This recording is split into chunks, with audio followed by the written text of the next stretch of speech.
মামলা দে, মামলা দিয়া আবার এই বাইরে ফোন করিয়া বলে আপনার মামলা আমরা ডিসমিস করে দিলাইব, যদি আপনি 1 লক্ষ টাকা 2 লক্ষ টাকা দেন।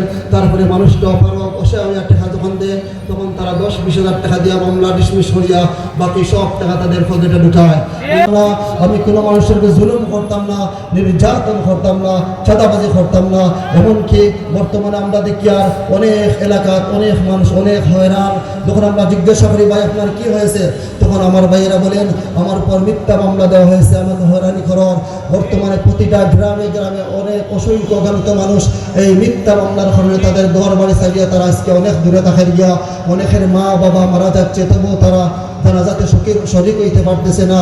এই মিথ্যা মামলা দেওয়ার 2টা কারণ আছে। একটা কারণ হইল গিয়া প্রতিহিংসার রাজনীতি, আরেকটা হইল গিয়া মামলা বাণিজ্য। প্রতিহিংসার রাজনীতি হয়তো মানুষটা অন্য কোনো দল করছে, তাই বললে আপনি এই মানুষের উপরে মিথ্যা মামলা দেওয়ার কোনো অধিকার নাই।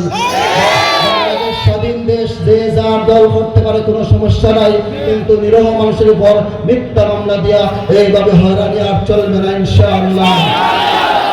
এমনকি এই মামলা দেওয়ার 2 নম্বর কারণ হলো গিয়া মামলা বাণিজ্য। তারা নিজে বিয়ানীবাজার গোলাপগঞ্জবাসী আমরা বলতে চাই, যদি আগামী 12 তারিখ আপনারা হেলিকপ্টারের পক্ষে ভোট দেওয়া জয়যুক্ত করেন, এই বিয়ানীবাজার গোলাপগঞ্জে কোনো মানুষকে আর হয়রানি করা হবে না ইনশাআল্লাহ। তবে আমরা সবে চাই যারা মানুষের উপর জুলুম করছে, নির্যাতন করছে, তাদের শাস্তি হোক, এটা আমরা চাই না। তাই আপনার অনুরোধ করি আর আগামী 12 তারিখ আমি আপনাদের উপর আস্থা রাখতে যাই। আর আমি জানি আপনারা ইসলাম প্রিয় মানুষ, এই গোলাপগঞ্জ বিয়ানীবাজারের প্রত্যেকটা মানুষ আলিম ওলামাদেরকে আপনারা ভালোবাসেন।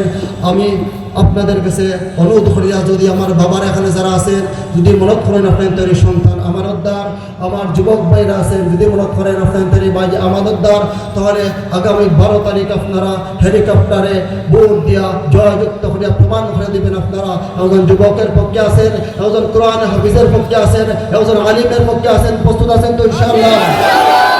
আপনাদেরকে মেসেজ দিতে চাই, আলহামদুলিল্লাহ আমরা গোলাপগঞ্জ বিয়ানীবাজারের প্রতিটা ইউনিয়নে, প্রতিটা গ্রামে গ্রামে, প্রতিটা মহল্লায় মহল্লায় আমরা যাই।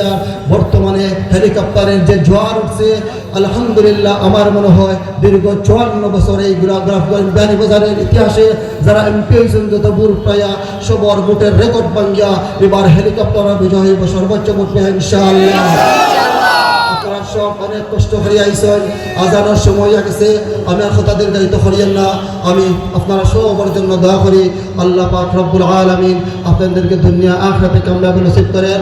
এবং এখানে আমরা যারা উপস্থিত হয়েছি অনেকের মা বাবা ভাই বোন আত্মীয় স্বজন খবরের বাসিন্দা হয়েছেন, আল্লাহ পাক রব্বুল আলামিন তাদেরকে জান্নাতের উচ্চ মুকাম দান করেন। এবং আজকে অনুষ্ঠান যারা করছেন, অনুষ্ঠান ভালো লাগে যারা কষ্ট করছেন, এবং আপনারা যারা এখানে কষ্ট করছেন, বাজারবাসী যারা ব্যবসায়ী ভাই এখন কাছে আমি কমাইয়ার আপনাদের ব্যবসা আমরা অনেক লস করে নিয়েছি, ইনশাআল্লাহ আমরা সবাই দোয়া করব না, আল্লাহ পাক রব্বুল আলামিন ভাইদের ব্যবসা বরকত দিতে দোয়া করব ইনশাআল্লাহ।